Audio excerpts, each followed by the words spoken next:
கர்த்தரும் இரட்சகருமாகிய இயேசு கிறிஸ்து நாமத்தினால் உங்கள் எல்லோரையும் அடியேன் அன்போடு கூட வாழ்த்தி வரவேற்கிறேன். இந்த நாளிலும் யோபு 14வது அதிகாரத்தின் 14வது வசனத்தை நாம் எல்லோரும் இணைந்து வாசிப்போமாக. மனுஷன் செத்த பின் பிழைப்பானோ? எனக்கு மாறுதல் எப்போது வரும் என்று எனக்கு குறிக்கப்பட்ட போராட்டத்தின் நாளெல்லாம் நான் காத்திருக்கிறேன். மனுஷன் செத்த பின் பிழைப்பானோ என்ற கேள்விக்கு எசேக்கியேல் 18வது அதிகாரத்தின் 32வது வசனம் நமக்கு பதிலை கொடுக்கிறது. பழைய ஏற்பாட்டிலே 980வது பக்கம். மனம் திரும்புங்கள், அப்பொழுது பிழைப்பீர்கள், சாகிறவனுடைய சாவை நான் விரும்புகிறதில்லை என்று கர்த்தராகிய ஆண்டவர் சொல்லுகிறார். ஆகவே மனுஷன் செத்த பின் பிழைப்பதற்கு மனம் திரும்புதல் அவசியமாயிருக்கிறது. நான் ஏற்கனவே மனம் திரும்பி இருக்கிறேன், மீண்டும் நான் மனம் திரும்ப வேண்டுமா என்று நீங்கள் ஒரு கேள்வியை கேட்பீர்களேயானால் அக்கேள்விக்கும் வேதாகமத்திலே பதில் இருக்கிறது. எசேக்கியேல் 18:32 சொல்லுகிறது, மனம் திரும்புங்கள் அப்பொழுது பிழைப்பீர்கள். ஏன் இந்த பதில் என்றால், யோபு கேட்கிறார், மனுஷன் செத்த பின் பிழைப்பானோ என்று. யோபு 14வது அதிகாரத்தின் 14வது வசனத்திலே அவர் அப்படி கேள்வி கேட்கிறார். மனுஷன் நிச்சயமாக செத்த பின்பு பிழைக்கக்கூடியவன் தான். அதற்கான தகுதி என்ன என்று கேட்டால், எசேக்கியேல் 18வது அதிகாரத்தின் 32வது வசனம், மனம் திரும்புங்கள் அப்பொழுது பிழைப்பீர்கள். நான் மனம் திரும்பி இருக்கிறேன் என்று நீங்கள் சொன்னாலும் நீங்களும் நானும் மனம் திரும்ப வேண்டிய ஒரு இடம் ஒன்று அப்போஸ்தலர் 11:18 சொல்லப்பட்டிருக்கிறது. அது என்ன என்றால், இவைகளை அவர்கள் கேட்ட பொழுது அமர்ந்திருந்து, அப்படியானால் ஜீவனுக்கு ஏதுவான மனம் திரும்புதலை தேவன் புறஜாதியாருக்கும் அருளி செய்தார் என்று சொல்லி தேவனை மகிமைப்படுத்தினார்கள் என்று வேதாகம சரித்திரம் சொல்லுகிறது.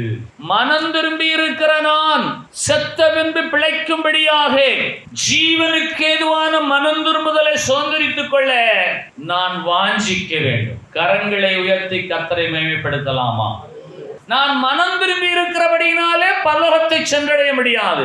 ஜீவனுக்கு ஏதுவான மனம் திரும்புதல் என்னிலே இருந்தால் நான் செத்த பின்பு மரித்த பின்பு மீண்டுமாய் பிழைக்க முடியும் என்று வேதாகமம் ஞானத்தை போதிக்கிறது. ஆகவே மனம் திரும்புதல் 2 விதமான மனம் திரும்புதல். ஒன்று சாதாரணமான மனம் திரும்புதல், 2 ஜீவனுக்கு ஏதுவான மனம் திரும்புதல். நான் கர்த்தராகிய இயேசு கிறிஸ்துவை ஏற்றுக்கொண்டு மனம் திரும்பினபடியினாலே அவரை ஏற்றுக்கொள்வதற்கு முன்பாக மது அருந்தி வந்தேன். மதுவுக்கு அடிமையான நான் இப்போது மனம் திரும்பினபடியினாலே மது அருந்துவதில்லை, புகைப்பிடிப்பதில்லை, சூதாடுவதில்லை, கேளிக்கையான காரியங்களை செய்வதில்லை, தவறாமல் நான் ஆலயத்துக்கு போகிறேன் என்று சொல்லுவார்கள். இது நல்ல செயல்தான், இது தவறு என்று சொல்வதற்கில்லை. இது மனம் திரும்பினதற்கான அடையாளமாக நாம் கொண்டாலும், கர்த்தராகிய இயேசு கிறிஸ்துவை ஏற்றுக்கொள்ளாதவர்களும் மது அருந்தியவர் இப்போது மது அருந்துவதில்லை. முன்பெல்லாம் நான் மணிக்கணக்காக புகைப்பிடிக்கும் வழக்கத்தில் இருந்த நான் இப்போது நான் புகைப்பிடிப்பதில்லை, இப்போது நான் சூதாடுவதில்லை, நான் தவறாமல் ஆலயத்துக்கு போகிறேன் என்று சொல்லக்கூடியவர்களும் கிறிஸ்தவத்துக்கு வெளியே இருக்கிறார்கள். அவர்கள் மனம் திரும்பி இருப்பது எதிலே? தங்களுடைய உடல் ஆரோக்கியத்திற்காக அவர்கள் மனம் திரும்பி இருக்கிறார்கள். நாம வென்றால் ஜீவனுக்கு ஏதுவாக மனம் திரும்ப வேண்டும். நித்திய ஜீவனிலே பங்கடையத்தக்கதான மனம் திரும்புதலை நாம் சுதந்திரித்துக் கொள்ளும்படியாக அப்போஸ்தலர் 11:18 சொல்லுகிறது, ஜீவனுக்கு ஏதுவான மனம் திரும்புதலை தேவனாகிய கர்த்தர் புறஜாதியாருக்கும் அருளி செய்தார் என்று சொல்லி. ஆகவே மனம் திரும்பி இருக்கிற நீங்கள் ஜீவனுக்கு ஏதுவான மனம் திரும்பலை சுதந்திரித்துக் கொள்ள வேண்டும் என்று வேதம் உங்களை அழைக்கிறது. கரங்களை உயர்த்தலாமா? ஆகவே மனம் திரும்புவதற்கு முன்னதாக நீங்கள் அநேக கெட்ட சகவாசங்களில் இருந்திருப்பீர்கள். மனம் திரும்புவதற்கு பின்பாக நீங்கள் நல்ல சுபாவத்தை உடையவர்களாக இருக்கிறீர்கள். சந்தோஷமான காரியம். அப்படி மனம் திரும்பி இருக்க உங்களை போல கிறிஸ்தவத்திற்கு வெளியேயும் அநேகர் மனம் திரும்பி இருக்கிறார்கள். காரணம் என்ன என்று கேட்டால், அவருடைய உடல் நல குறைவு நிமித்தமாக அவர்கள் மனம் திரும்பி இருக்கிறார்கள்.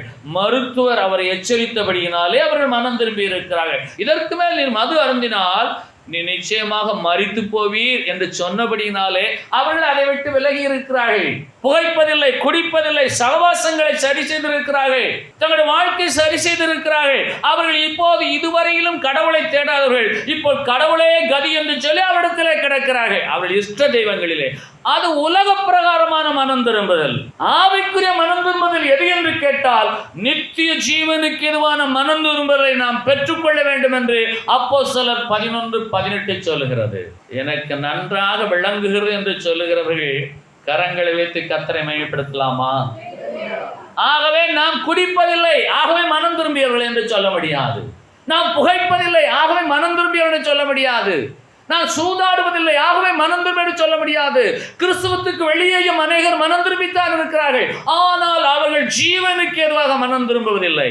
நாமோ வென்றால் நித்திய ஜீவனிலே பங்கடையத்தக்கதாக மனம் திரும்பும்படியாக அப்போஸ்தலர் 11:18 படி தேவனாகிய கர்த்தர் உங்களுக்கும் எனக்கும் ஜீவனுக்கு ஏதுவான மனம் திரும்புதலை அருளி செய்வாராக. கரங்களை உயர்த்தலாமா? அல்லேலூயா. இந்த ஜீவனுக்கு ஏதுவான மனம் திரும்புதலை பெற்றுக்கொள்ள வேண்டும் என்று சொன்னால் அந்த ஜீவன் எங்கே இருக்கு என்று பார்க்க வேண்டும். யாருக்கெல்லாம் ஜீவனுக்கு ஏதுவான மனம் திரும்புதல் வேண்டும்? அப்ப ஜீவன் எங்கே இருக்கு என்று சொன்னால், எபிரேயர் 4வது அதிகாரத்தின் 12வது வசனம் சொல்லுகிறது, தேவனுடைய வார்த்தையானது அது ஜீவனும் வல்லமையும் உள்ளது என்று சொல்லி.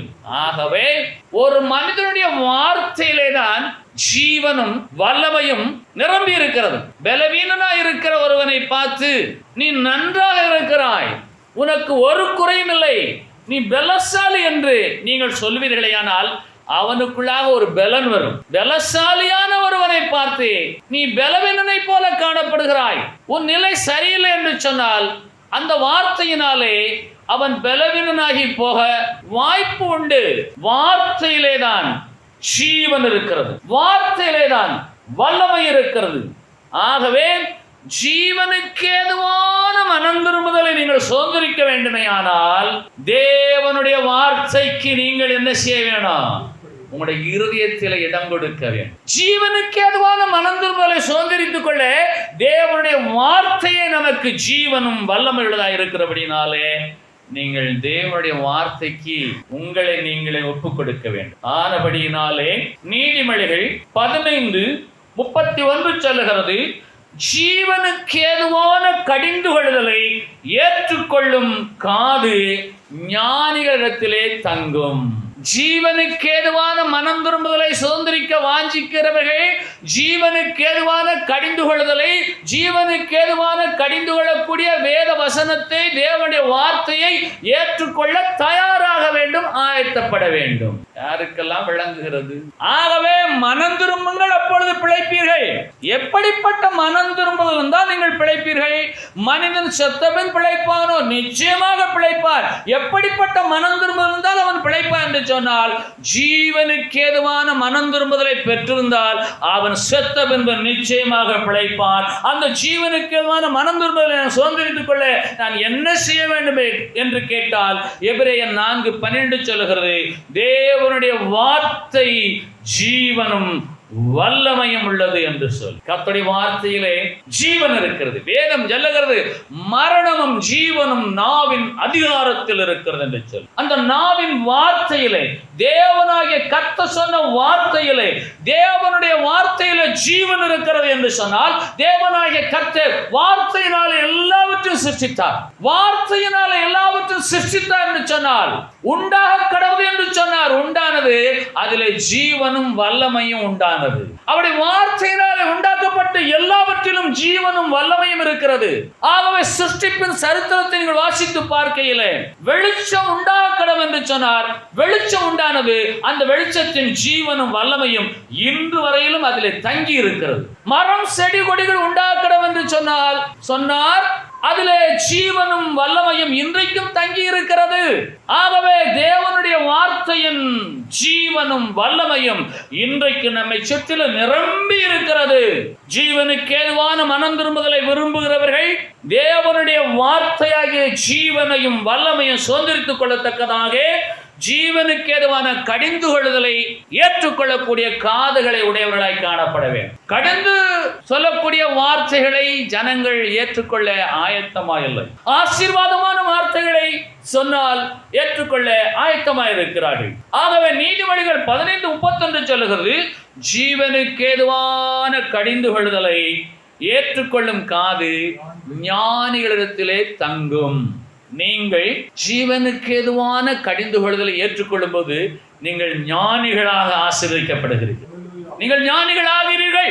ஆகவே ஜீவனுக்கு ஏதுவான கடிந்து கொள்ளுதல் உங்களுக்கு அவசியமாக இருக்கிறது. நீதிமொழிகள் 1வது அதிகாரம் 23வது வசனம், என் கடிந்து கொள்ளுதலுக்கு திரும்புங்கள், இதோ என் ஆவியை உங்களுக்கு அருளுவேன், என் வார்த்தைகளை உங்களுக்கு தெரிவிப்பேன். கடிந்து கொள்ளுதலுக்கு திரும்புங்கள். நீங்கள் ஜீவனுக்கு ஏதுவான மனம் திரும்புதலை சுதந்திரித்துக் கொள்ள கடிந்து கொள்ளுதலுக்கு திரும்புங்கள். ஜீவனுக்கு ஏதுவான மனம் திரும்புதலை சுதந்திரித்துக் கொள்ள கடிந்து கொள்ளுதலுக்கு திரும்பும் போது தேவனாகிய கர்த்தர் தம் ஆவியை நமக்கு அருளுகிறார். என்ன ஆசீர்வாதம்! அற்புதமான ஆசீர்வாதம்! அவர் தம் வார்த்தைகளை உங்களுக்கு தெரிவிக்கிறார். அந்த தேவனுடைய வார்த்தையிலே ஜீவன் வல்லமை இருக்கிறது. அது உங்களுக்குள்ளாக தங்கி இருக்கிறது. இவைகள் ஒன்றுக்கொன்று தொடர்புடையவைகள். மனிதன் செத்த பின்பு பிழைப்பானோ? மனம் திரும்புங்கள், அப்பொழுது பிழைப்பீர்கள். எப்படிப்பட்ட மனம் திரும்ப இருந்தால் நீங்கள் பிழைப்பீர்கள்? ஜீவனுக்கு ஏதுவான மனம் திரும்ப இருந்தால் நீங்கள் பிழைப்பீர்கள். அந்த ஜீவன் எங்கே இருக்கு என்று சொன்னால் தேவனுடைய வார்த்தையில் இருக்கிறது. ஆகவே நீங்கள் கடிந்து கொள்ளுதலுக்கு திரும்புங்கள். ஜீவனுக்கு ஏதுவான கடிந்து கொள்ளுதலுக்கு திரும்பும் பொழுது தேவனாகிய கர்த்தர் தம்முடைய ஆவியை உங்களுக்கு அனுப்பி தம்முடைய வார்த்தை உங்களுக்கு தெரிவிக்கிறவராய் இருக்கிறார். நீங்களோ ஜீவனுக்கு ஏதுவான மனம் திரும்புதலை சுதந்திரித்துக் கொண்டு தேவ ஜனமாய் காணப்படுவீர்கள். கரங்களை உயர்த்தலாமா? ஆகவே ஆசீர்வாதமான பிரசங்கங்களையே ஜனங்கள் தேடிக்கொண்டிருக்கிறார்கள். என்னை ஆசீர்வதிமாண்டவரே, என்னை ஆசீர்வதிமாண்டவரே என்று கேட்டால் அவர் நிச்சயமாக ஆசீர்வதிப்பார். இந்த பூமியில பிழைத்திருக்கலாம், இந்த பூமியில சந்தோஷமாய் வாழலாம், சுகபமாய் வாழலாம். ஏன் என்று கேட்டால், இயேசு என்ற நாமத்தினால் எதை கேட்டால் அதை நான் உங்களுக்கு செய்வேன் என்ற வார்த்தைப்படி அவர் செய்வார், செய்துதான் ஆக வேண்டும். இந்த பூமியில பிழைக்கலாம். ஆனால் மனுஷன் செத்த பின்பு பிழைப்பானோ? அவன் செத்த பின்பு பிழைக்க என்ன செய்ய வேண்டும் என்று கேட்டால், அவன் ஜீவனுக்கு ஏதுவான மனம் திரும்பலை சுதந்திரித்திருக்க வேண்டும். அந்த ஜீவன் எங்கே இருக்கிறது? தேவனுடைய வார்த்தையில இருக்கிறது. அவர் தேவனுடைய வார்த்தைக்குள்ளாக ஜீவனும் வல்லமை வைத்து கடிந்து கொள்ளத்தக்கதான வசனமாக அது இருந்தாலும் அந்த வார்த்தையை நீங்கள் ஏற்றுக்கொள்ளும் பொழுது அவர் தமது ஆவியை உங்களுக்கு அனுப்பி தம்முடைய வார்த்தைகளை உங்களுக்கு தெரிவிக்கிறவராய் இருக்கிறார். ஆகவேதான் நீதிமொழிகள் 15:31 சொல்லுகிறது, ஜீவனுக்கு ஏதுவான கடிந்து கொள்ளுதலை ஏற்றுக்கொள்ளும் காது ஞானியிடத்திலே தங்கும். அல்லேலூயா! கடிந்து கொள்ளுதல் என்று சொன்னால் உங்களுடைய மனதை காயப்படுத்துவதோ, உங்களுடைய மனதை வேதனைப்படுத்துவதோ, உங்களை துக்கப்படுத்துவதோ அல்ல, உங்களை நல்வழிப்படுத்துவது. குடும்ப வாழ்க்கையிலே நீங்கள் கடிந்து கொள்ளாமல் ஒரு சீர்திருத்தமான வாழ்வை பெற்றுக்கொள்ள முடியாது. குடும்ப வாழ்க்கையிலே கடிந்து கொள்ளலாம், கடிந்து கொள்ள வேண்டிய விஷயங்களிலே கடிந்து கொள்ளலாம். கடிந்து கொள்ளவில்லை என்று சொன்னால் அந்த குடும்பத்திலே ஜீவனும் வல்லமையும் உண்டாயிருக்காது. கடிந்து கொள்ளுதல் அவசியம். பேதுரு இயேசுவை பார்த்து கடிந்து கொண்டார் என்று வேதம் சொல்லுகிறது. இயேசுவை கடிந்து கொள்ளத்தக்கதான நெருக்கம் பேதுருவுக்கு இருந்தது. இவை உமக்கு சம்பவிக்க கூடாது என்று சொன்ன உடனே பேதுருவை பார்த்து இயேசு சொல்லுகிறார், நீ தேவனுக்குரியவைகளை சிந்திக்காமல் பூமிக்குரியவைகளை சிந்திக்கிறாய் சாத்தானே என்று அவர் கடிந்து கொண்டார். பேதுரு அவரை தனியாக அழைத்து ரகசியமாக கடிந்து கொண்டார். இயேசு நீ தேவனுக்குரியவைகளை சிந்திப்பதில்லை என்று சொல்லி அவரை கடிந்து கொண்டார். இன்றைக்கு இந்த பூமிக்குரியவைகளையே சிந்திக்கிற ஜனங்கள் இருக்கிறார்கள். தேவனுக்குரியவைகளை சிந்திக்கிற ஜனங்கள் இருக்கிறார்களா என்ற கேள்விக்கு அவரவர் ஆவிதான் பதில் சொல்ல வேண்டும். ஆகவே தேவனுக்குரியவைகளை சிந்திக்கிறவர்கள் யார், பூமிக்குரியவைகளை சிந்திக்கிறவர்கள் யார், இந்த பூமியிலே வாழ்ந்து சுகமாய் வாழ்ந்து அப்படியே மக்கி போகிறவர்கள் யார், செத்த பின்பு பிழைக்கத்தக்கதான தகுதியை சோதரித்துக் கொள்ள போறவர்கள் யார் என்று கேட்டால், ஜீவனுக்கு ஏதுவான கடிந்து கொள்ளுதலை ஏற்கும் காதுகளை உடையவர்கள் ஞானவான்கள் எண்ணப்படுகிறபடினாலே ஞானவான்கள் ஆகாய மண்டலத்தில் உள்ள நட்சத்திரங்களை போல பிரகாசிப்பார்கள் என்று தானியேல் சொல்லி இருக்கிறார். ஆகவே இன்றைக்கு தேவனுடைய வார்த்தை நமக்கு என்ன சொல்லுகிறது என்று சொன்னால், எபேசியர் 5வது அதிகாரம் 11வது வசனம், கனியற்ற அந்தகார கிரியைகளுக்கு உடன்படாமல் அவைகளை கடிந்து கொள் என்று கர்த்தர் சொல்கிறார். ஜீவனுக்கு ஏதுவான கடிந்து கொள்ளுதல் எது என்று சொன்னால், கனியற்ற அந்தகார கிரியைகளுக்கு உடன்படாமல் நீங்கள் கனியுள்ள மக்களாய் காணப்பட வேண்டும் என்பது இல்லாமல் வேறொன்றுமில்லை. அல்லேலூயா. ஜீவனுக்கு ஏதுவான கடிந்து கொள்ளுதலை ஏற்கும் காதுகள் ஞானியிடத்திலே தங்கும் என்று நீதிமொழிகள் 15:31 சொல்லுகிறது. இன்றைக்கு உங்களுடைய காதுகளிலே ஜீவனுக்கு ஏதுவான கடிந்து கொள்ளுதல் எது என்று சொன்னால், எபேசியர் 5வது அதிகாரத்தின் 16வது வசனம், கனியற்ற அந்தகார கிரியைகளுக்கு உடன்படாமல் நீ அவைகளை கடிந்துகள். ஆகவே கனியுள்ள ஒரு வாழ்வு வாழ நீங்கள் ஆயத்தப்படுவீர்களேயானால் ஜீவனுக்கு ஏதுவான மனம் திரும்புதலை நீங்கள் சுதந்திரித்துக் கொண்ட தேவ ஜனமாய் காணப்படுவீர்கள். ஆகவே ஆதியாகமம் 2வது அதிகாரம் 16வது வசனம் நன்மை தீமை அறியத்தக்க கனியை உடையது. வெளிப்படுத்தல் 22வது அதிகாரம் 2வது வசனம் 12 விதமான கனிகளை உடையது. ஆகவே பரிசுத்த வேதாகமத்தின் தொடக்கம் முதல் முடிவு வரையிலும் கனிகளினாலே வேதாகமம் நிறைந்திருக்கிறது. ஆதியாகமம் 2வது அதிகாரம் 16வது வசனம் நன்மை தீமை அறியத்தக்க கனி. வெளிப்படுத்தல் 22வது அதிகாரத்தின் 2வது வசனம் 12 விதமான கனிகள். உபாகமம் 30வது அதிகாரம் 9வது வசனம் கற்பத்தின் கனி, நிலத்தின் கனி. சங்கீதம் 1:3 தன் காலத்தில் தன் கனியை தருகிறவன். சங்கீதம் 92:15 முதிர் வயதிலும் கனி தருகிறவன். எரேமியா 17:8 தப்பாமல் கனி தருகிறவன். மத்தேயு 7:19 நல்ல கனி கொடாத மரமெல்லாம் வெட்டுண்டு அக்கினியிலே போடப்படும். கலாத்தியர் 5:22 ஆவியின் கனிகள். இத்தனை விதமான கனிகளை கொண்டிருக்கிற இந்த வேதாகமம் தான் சொல்லுகிறது, மனிதன் செத்தபின் நிச்சயமாக பிழைப்பான், மனம் திரும்பினால் பிழைப்பான். ஜீவனுக்கு ஏதுவான மனம் திரும்ப இருக்க வேண்டும். அந்த ஜீவனுக்கு ஏதுவான வார்த்தையை கடிந்து கொண்டு சொல்லும் பொழுது அதை கேட்கும்படியான காதுகளை உடையவனாய் ஒருவன் இருப்பானேயானால் அவன் மரித்தாலும் பிழைப்பான், அவன் நிச்சயமாக நித்தியத்திலே பங்கடைவான். ஆகவே கனிகள் நிறைந்தவர்களாய் நீங்கள் இருக்கிறீர்களா இல்லையா என்பதை பொறுத்தே நீங்கள் மரித்தாலும் பிழைப்பீர்கள். இயேசு சொல்லுகிறார், என்னை விசுவாசிக்கிறவன் மரித்தாலும் பிழைப்பான். அந்த விசுவாசிக்கும் எப்படிப்பட்டவனாய் இருக்க வேண்டும்? ஜீவனுக்கு ஏதுவான மனம் திரும்புதலை பெற்றிருக்க வேண்டும். ஆகவே இன்றைக்கு வேதம் சொல்லுகிற வசனம், உங்களை கடிந்து கொள்ளக்கூடிய ஒரு வசனம் என்ன என்று கேட்டால், கனியுள்ள ஒரு வாழ்வு வாழ நீங்கள் ஆயத்தப்பட வேண்டும். ஆகவே கனி என்று கேட்டால் நல்லது, ருசிப்பதற்கு உகந்தது, அது தன்னிலிருந்து அநேக நன்மைகளை கொடுக்கக்கூடியது. ஆகவே ஒரு காயில இருந்து ஒரு விருட்சம் வர முடியாது, ஒரு கனியில இருந்துதான் ஒரு விதை வர முடியும், அந்த விதையில இருந்தால் ஒரு பெரிய விருட்சம் வர முடியும், அந்த விருட்சத்திலிருந்து தான் ஒரு கனி வர முடியும், அதிலிருந்து தான் ஒரு விதை வர முடியும், அதிலிருந்து தான் பல விருட்சங்கள் உண்டாக முடியும். ஆகவே உங்களுக்குள்ளாக கனி இருக்கிறதா, அந்த கனியில விதை இருக்கிறதா, அந்த விதையினாலே விருட்சம் போன்ற ஒரு பெரிய ஆசீர்வாதம் உண்டாகுமா? கனியற்ற அந்தகார கிரியைகளுக்கு உடன்படாமல் உங்களையும் என்னையும் கனிந்து கொள்ளுகிற ஒரே ஒரு வசனம் எபேசியர் 5:11.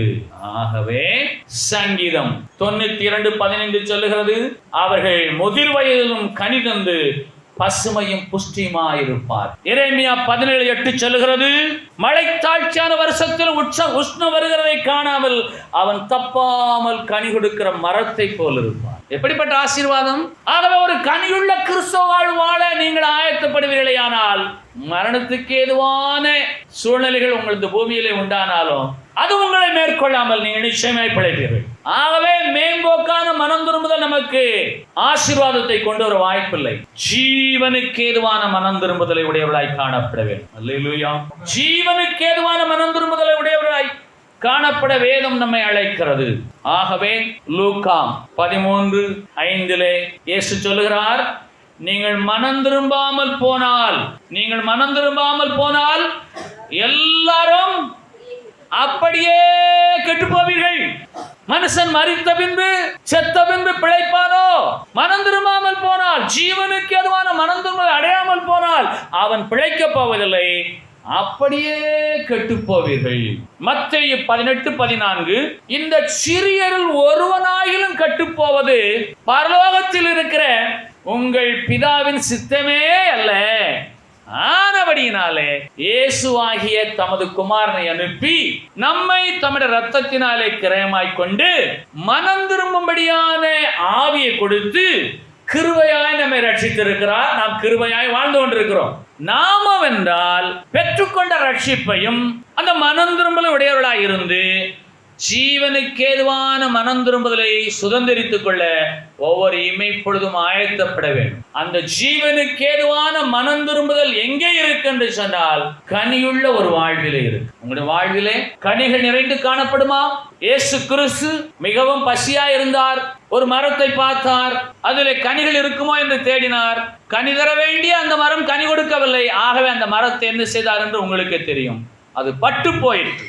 ஆகவே வேதம் சொல்லுகிறது, கனிகொடாத மரம் எல்லாம், நல்ல கனிகொடாத மரம் எல்லாம் வெட்டுண்டு அக்கினியிலே போடப்படும் என்று சொன்னால், அது என்றோ ஒரு நாள் அல்ல, அது இன்றைக்கே நடக்கும். உங்களிடத்திலே நல்ல சுபாவங்கள், நல்ல குணங்கள், நல்ல கனிகள் நிறைந்திருந்தால் இந்த பூமியிலே நீங்கள் ஒரு சமாதானமான வாழ்வு வாழ முடியும். கனியற்ற அந்தகார கிரிகளை உடையவராயிருந்தால் இங்கேயே வெட்டுண்டு அக்கினியிலே போடப்பட்டு அவியாத ஒரு அக்கினியிலே நீங்கள் இருப்பீர்கள். அந்த அக்கினி எப்படிப்பட்ட அக்கினி தெரியுமா? அது வேகும், ஆனால் வேகாது. 3 பரிசுத்தவான்களை தூக்கி அக்கினியிலே போட்ட போது அவருடைய வஸ்திரம் வெந்து போகவில்லை. அவர்கள் அக்கினியின் நடுவிலே தான் இருந்தார்கள், ஆனால் அவருடைய வஸ்திரம் வெந்து போகவில்லை, அவருடைய தலைமயிரும் கருகவில்லை, அக்கினியின் வாசம் அவரிடத்திலே காணப்படவில்லை. அதுபோல உயிரோடு தான் வாழ்ந்து கொண்டிருப்பீர்கள், ஆனால் நிம்மதியற்ற ஒரு வாழ்வு, சமாதானமற்ற ஒரு வாழ்வு, சந்தோஷமற்ற ஒரு வாழ்வு. நான் அவியாமல் அவிந்து கொண்டிருக்கிறேன், அவியாத அக்கினி. ஆகவே மனம் திரும்புங்கள், அப்பொழுது பிழைப்பீர்கள் என்று சொன்னால், ஜீவனுக்கு ஏதுவான மனம் திரும்புதலை நீங்கள் சுதந்திரித்துக் கொள்ள வேண்டும். சாகிறவனுடைய சாவை நான் விரும்புகிறதில்லை என்று கர்த்தராகிய ஆண்டவர் சொல்லுகிறார் எசேக்கியேல் 18:32.